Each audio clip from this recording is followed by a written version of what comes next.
Sir, ಈ ಕನ್ನಡ ಇಂಡಸ್ಟ್ರಿಗೂ ದರ್ಶನ್ ಅವ್ರು ಬೇಕೇ ಬೇಕು ಸರ್. ತುಂಬಾ ಇಂಪಾರ್ಟೆಂಟ್. ಯಾಕಂದ್ರೆ ನೀವು ಈಗ ಎಲ್ಲ ಬರೋ ಪ್ಯಾನ್ ಇಂಡಿಯಾ ಅಂದ್ಬಿಟ್ಟು ಥಿಯೇಟರ್ಗಳು ಮುಚ್ಚೋಗ್ತಿದೆ.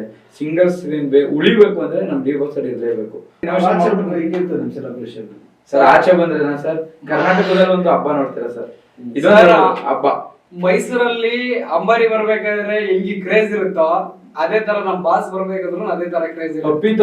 ತಾಯಿ ಆಶೀರ್ವಾದದಿಂದ ನಮ್ ಬಾಸ್ ಏನಾದ್ರು ಬಂದ್ರೆ ನಾವು ಮೆರೆಸೋ ಲೆವೆಲ್, ನಾವು ಮಾಡೋ ಕ್ರೇಜ್ ಯಾರು ಮಾಡಿರ್ಬಾರ್ದು. ಆ ತರ ಬಾಸ್ ನ ತಗೊಂಡ್ಬರ್ತೀವಿ, ಆ ತರ ನಿಲ್ಲಿಸ್ತೀವಿ.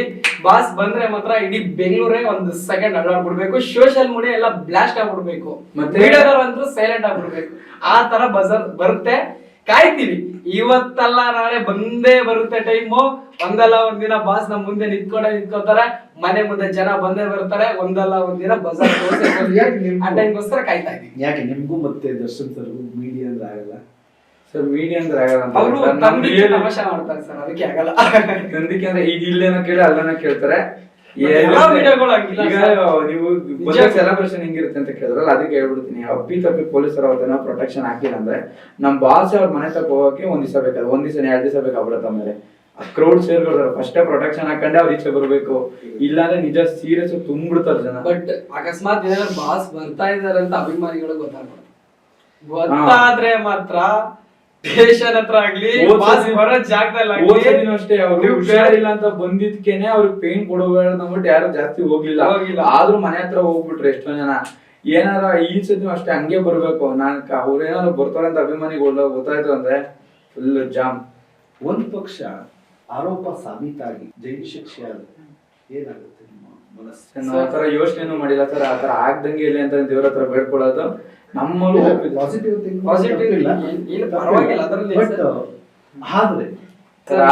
ಹೋಪ್ ಇದೆ. ಮೊನ್ನೆ ಚಾಮುಂಡಿ ಬೆಟ್ಟಕ್ಕೆ ನಾವು ಹೋಗಿದ್ವಿ ಬಾಸ್ ಹೆಸರಲ್ಲೇ ಪೂಜೆ ಮಾಡ್ಸಕ್ಕೆ. ರಾಘವೇಂದ್ರ, ನಾನು ಒಬ್ಬ Muslim sir, example Muslim. Raghavendra Swamy ದೇವಸ್ಥಾನಕ್ಕೆ ಹೋಗಿ ಬೇಡ್ಕೊಂಡಿದ್ದೀನಿ, ಚಾಮುಂಡಿ ತಾಯಿ ಬೆಟ್ಟಕ್ಕೆ ಹೋಗಿ ಬೇಡ್ಕೊಂಡಿದ್ದೀನಿ, ನಮ್ಮ ಅಲ್ಲಾ ದೇವಸ್ಥಾನಕ್ಕೆ ಹೋಗಿ ಬೇಡ್ಕೊಂಡಿದ್ದೀನಿ. ನನ್ಗೆ ಹೋಪ್ ಇದೆ.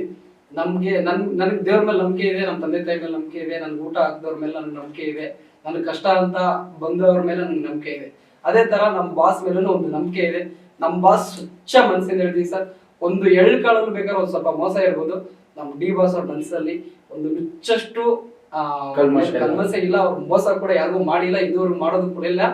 ಆ ದೇವ್ರ ಆಶೀರ್ವಾದದಿಂದ ಏನಾದ್ರು ನಮ್ಮ ಬಾಸ್ ಈಚೆ ಬಂದ್ರೆ ಸರ್, ಅವತ್ತು ಹೇಳ್ತೀವಿ ಬಡವ್ರಿಗೂ ಹೊಟ್ಟೆ ತುಂಬಿಸ್ತೀವಿ, ನಮ್ಮನ್ನ ನೋಡಿ ಏಟ್ ಮಾಡೋರ್ಗು ಹೊಟ್ಟೆ ತುಂಬಿಸ್ತೀವಿ, ಇನ್ನೂ ತಿಕ್ಕ ಉಡ್ಸೋಕು ಜಾಸ್ತಿ ಮಾಡ್ತೀವಿ.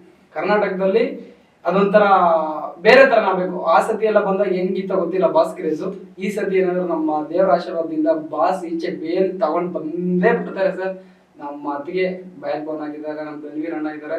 ನಮ್ ಧನ್ವೀರ್ ಅಣ್ಣ ಕೂಡ ಕೆಲವೊಂದು ಇಂಟರ್ವ್ಯೂ ಅಲ್ಲಿ ನಮ್ಗೆ ಮೆಸೇಜ್ಗಳು ಕೊಟ್ಟಿದ್ದಾರೆ, ಬರ್ತಾರೆ ಅಂತ. ಇವಾಗ್ಲೂ ಕೇಳಿದೀವಿ, ಬಂದೇ ಬರ್ತಾರೆ, ಆ ಹೋಪ್ ಇದೆ. ಬಟ್ ನಾವ್ ಯಾವತ್ತು ಬಾಸ್ ನ ಆ ತರ ನೋಡಿಲ್ಲ, ಆ ತರ ಕೆಟ್ಟ ವ್ಯಕ್ತಿ ಕೂಡ ಇಲ್ಲ. ಒಂದು ತುತ್ತು ಅನ್ನ ತಿಂದಿದ್ದೀವಿ ಸರ್. ಇವಾಗ್ಲೂ ಹೇಳ್ತೀನಿ, ಒಂದು ತುತ್ತು ಬಾಸ್ ಶೂಟಿಂಗ್ ಸ್ಪಾಟ್ ಅಲ್ಲಿ ಹೋದಾಗ ಅಕಸ್ಮಾತ್ ನಾವ್ ಯಾರಂತವ್ರು ಗೊತ್ತಿಲ್ಲ, ಬಂದೇ ಊಟ ಹಾಕ್ಬೇಕು ಫಸ್ಟ್ ಅಂತ. ಊಟ ತಿಂದಿದೀವಿ, ಊಟ ತಿಂದು ಬಂದಿದ್ದ ಒಂದು ಋಣ ಇದೆ.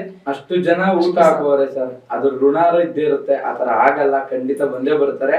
ಬೇಲೆಲ್ಲ ಕೇಸ್ ಮುಗಿಸ್ಕೊಂಡೆ ನೀಟಾಗಿ ಬರ್ತಾರೆ ಸರ್. ಸರ್, ಎಷ್ಟು ದಿನ ಅಂತ ಕೆಟ್ಟ ಟೈಮ್ ಇರುತ್ತೆ ಒಂದು ಮನುಷ್ಯನಿಗೆ? ಎಷ್ಟು ದಿನ ಅಂತ ಇರ್ಬೋದು? ಅಕಾರ್ಡಿಂಗ್ ಟು ಜೈಲ್ 12 ವರ್ಷ. 12 ವರ್ಷ ಆದ್ಮೇಲೆ ಬಸ್ ಬರಲ್ವಾ? ಅಲ್ಲ, 12 ವರ್ಷ ಇಸ್ ಟು ಓಲ್ಡ್ ಅಲ್ವಾ? ಆ ಲೆವೆಲ್ ಹೋಗೋದು ಕೂಡ ನಾವು ಬಿಡಲ್ಲ. ಡಿವೋರ್ಸ್ ಸೆಲೆಬ್ರಿಟೀಸ್ ಒಂದ್ಸತಿ ನಾವು ತೆರೆಗೆ ಹಿಡಿದಿದ್ರೆ ನಾವ್ ಏನ್ ಮಾಡ್ತೀವಿ ನಮ್ಗೆ ಗೊತ್ತಿಲ್ಲ. ಆ ಒಂಥರ ಹುಚ್ಚು ಬಾಸ್ ಬೇಕು ಅಂದ್ರೆ ನಮ್ಮನ್ನ ಬೇಕಾದ್ರೆ ಜೈಲಲ್ಲಿ ಕರ್ಕೊಂಡ್ಬಿಡಿ, ನಮ್ಮ ಬಾಸ್ ಬಿಡ್ಬಿಡ್ತೀವಿ. ಆ ಲೆವೆಲ್ ಇಷ್ಟು ದಿನ ಕಾದು ನಮ್ಗೆ ಕಣ್ಣಲ್ಲಿ ಕಂಡಿದ್ವಿ ಸರ್. ನಮ್ ಟ್ಯಾನ್